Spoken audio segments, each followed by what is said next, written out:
Okay, my topic today is leadership, and this could probably be a 10-hour series, so this could be part one of many to come. So I'm going to try to get to the points today, but first of all, I want to talk about, and I did have to make some notes because things just kept coming to me. I've been trying to make this video for a few weeks, but I keep adding and changing and deleting, and there's so much to this topic. But first thing I want to say is when you have a leader coming into town. For example, when I go into a town to do a big event, I expect everyone there to take advantage of me. I expect to be taken advantage of. I expect people to use me to help their business grow. And, it's not because of who I am so much as sometimes when you just say an emerald or a sapphire or a diamond is coming to town, people, it revs up some excitement. So, use that to your advantage. Don't just say, there's somebody coming to do a plexus thing tomorrow night, you want to come. You want to use the person who's coming to your advantage. So I say this all the time. It's the only time I like to be taken advantage of. So take advantage of us when we come into town. Take advantage of any leaders when they come into town to help you grow your business. All right, and that leads me to a big issue that I know is probably pretty sensitive with some people, but it's a little bit about ego. Okay, so let me give you an example. Let's just say, and I bring this up because I've had this happen several times and all through the journey. Let's just say that my upline, who is Helen, let's just say that she said, some of your level ones, couple of your level ones called me today. We were talking. We had a great conversation. I'm so excited. I live close to them, or I'm flying to their area to do an event. I'm really excited. They're going to be really good. And I say, my first thoughts should not be, what are you doing talking to my people? Because first of all, I didn't give birth to them. I may think once I sponsor a level one, I gave birth to that person. They are mine.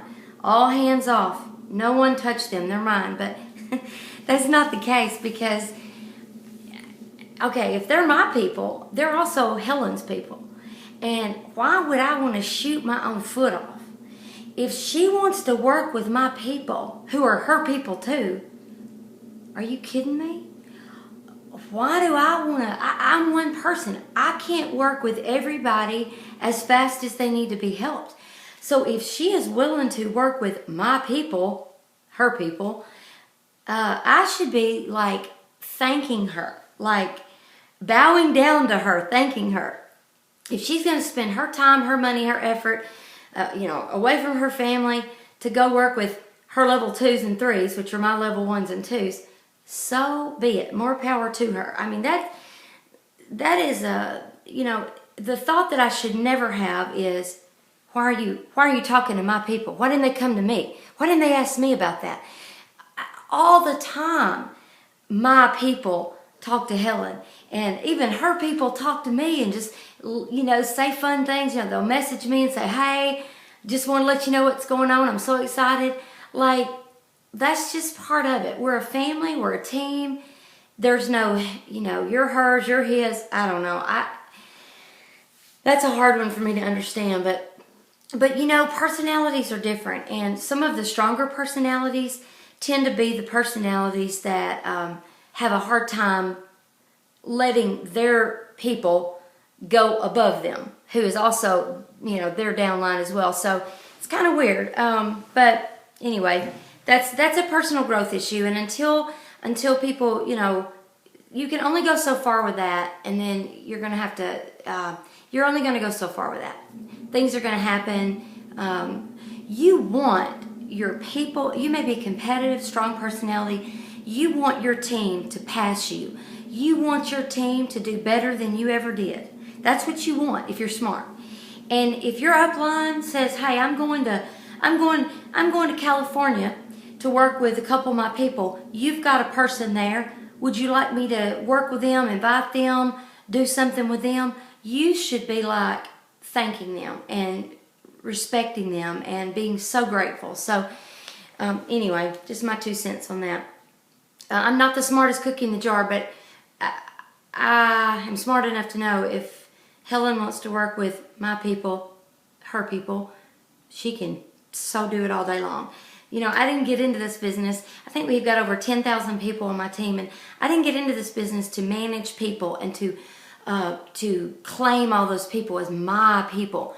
I've got a diamond on my team and some sapphires and emeralds, and I still call their people my people. But yet, you know, they're way on down the line, and it doesn't matter. We're all one family.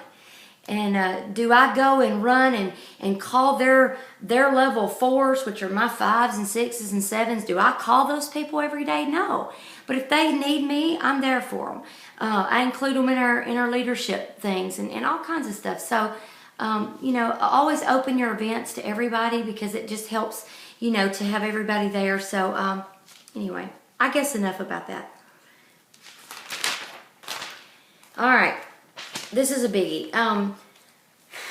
It's easy as a leader to, especially when things happen, issues happen, you know, it's easy to want to know everyone's opinion. You want to know, what do you think about this?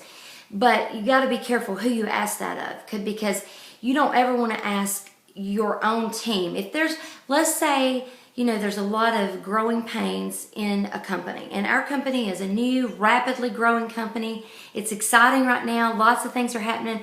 But when a company is growing so fast like we are, there's always going to be growing pains. We are not perfect. We're not a perfect company. There's no such thing. So it's easy to want to know, you know, are you having these issues? Is this happening to you? Are you getting these complaints? But instead of, as a leader, instead of asking your team that, especially on social media, it's always better to go directly upline or directly to the company. And you know, anytime you're you are going up with a complaint, you've got to be careful how you do that, because you don't want to just send an email to the company or to your upline complaining. You want to say, you know, you want to layer it. You want to start out by saying, of course, you know, I love this company, I love this team, I love whatever, and I totally believe everything's going to be great. And the only reason I'm coming to you is because I don't want to go to anyone else. I want to go directly to the source. So I'm letting you know this because I'm not complaining. I'm looking for a solution, and I want you to be aware of what's going on in the field. I want you to know what is going on. And I love this company, so this is why I'm coming directly to you. Then you share what you've been hearing, what's been going on, whatever. And then, you know, I'm looking forward to hearing your thoughts on this. Thank you so much. And there you go. And that will get you further than just calling to complain, because sometimes people just call you to complain, or you call someone just to complain because you just want an amen corner. You want people going, oh yeah, that's what I've been hearing. That's what's going on. Yeah. And you just want, it's kind of like misery loves company. And so be careful in all that. You can really get caught up in it too, and it can totally drain your day, drain your time, drain your energy. It can suck the confidence out of you, suck the life out of you. It can burn you out. So it also will make you feel like you're busy all day. Like, oh, I've worked all day long, I'm so tired. What did you really get done? Did you really get anything productive done? Or are you just mentally drained from all of the negative energy? So just something to think about. Okay.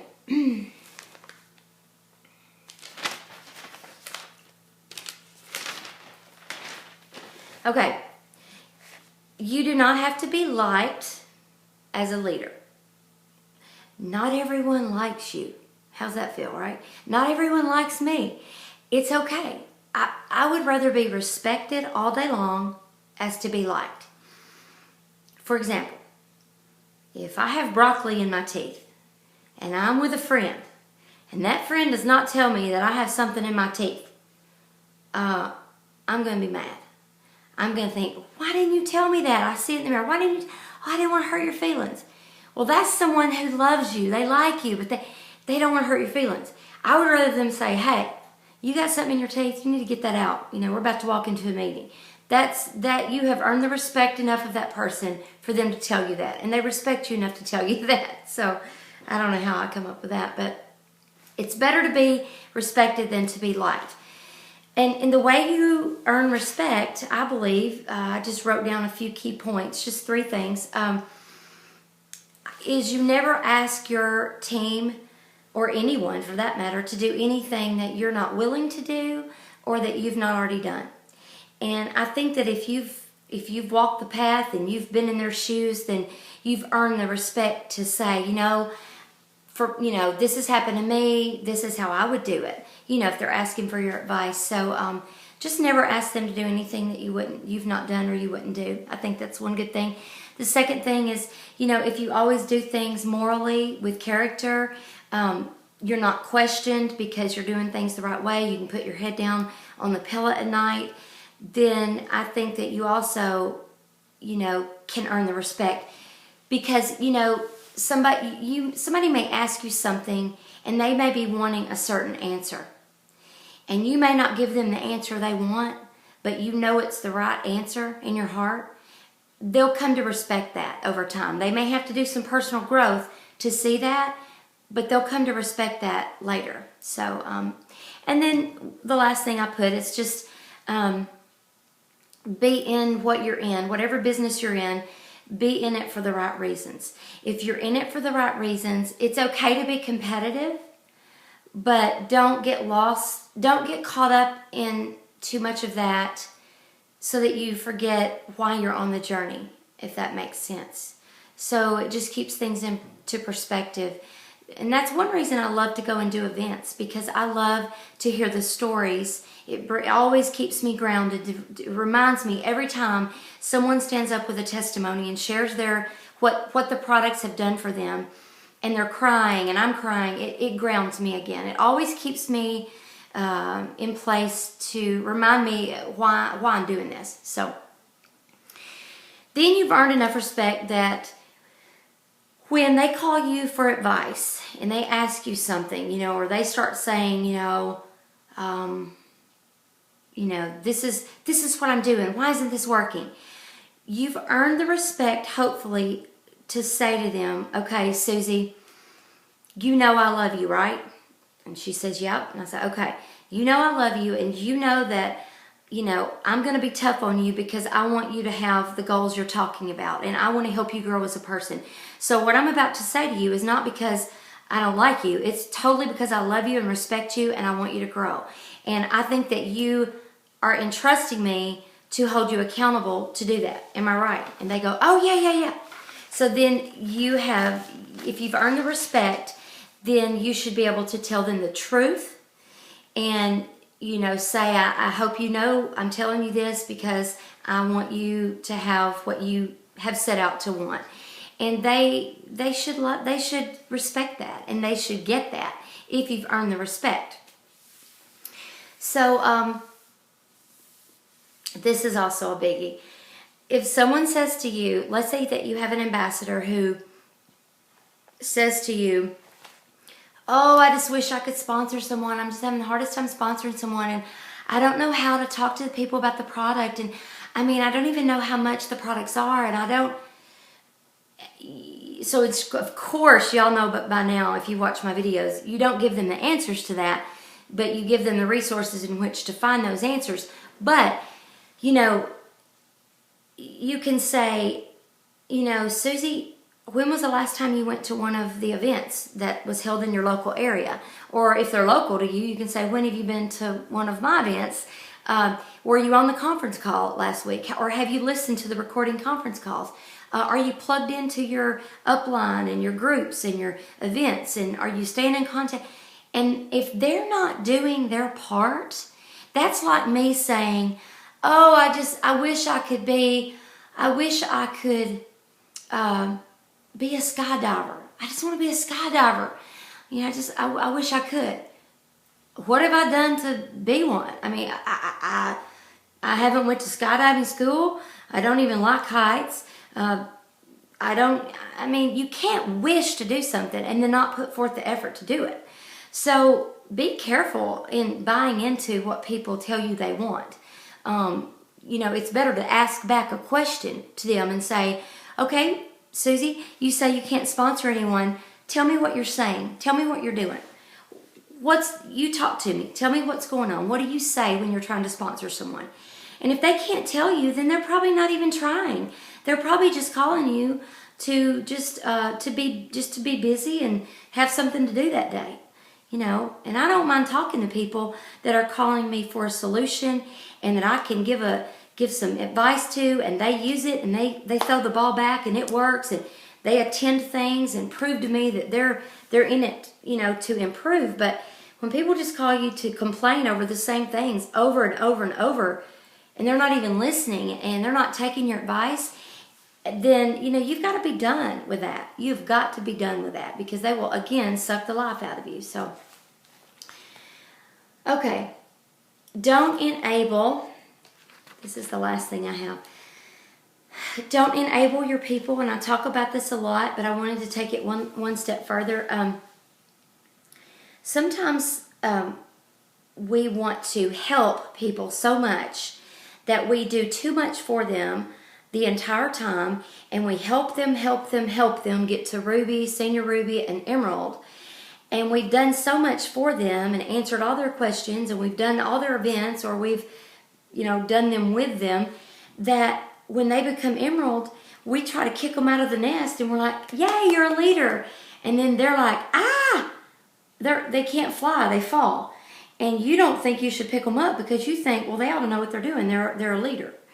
But if you've enabled them and you've helped them too much through the journey, then you can't expect them just to, because they have a title, that they know what they're doing, because they probably don't. And so just be careful how much you do for people. Give them the resources, ask them questions back, let them figure out their own answers. Most of the time they know their answers, especially when someone calls you and says, what do you think I ought to do about this? Sometimes it's better to say, I am not sure. What do you think you ought to do about that? And then they go, well, I was kind of thinking blah, blah, blah, blah, blah. And you can say, that sounds pretty good. That's probably what I would do. Or, honestly, if you have something else to say, throw that in. But most of the time, they know the answers to their own questions. So just, sometimes people just need someone to bounce something off of. But do not enable your people too much and then expect them to fly out of the nest and be this exceptional leader, because they shouldn't be expected to if you've done it all. I think that's about it. I'll probably expand on leadership, but these are just some lessons that I've learned the hard way, and I hope that you guys can learn from them and use them. Have a great day.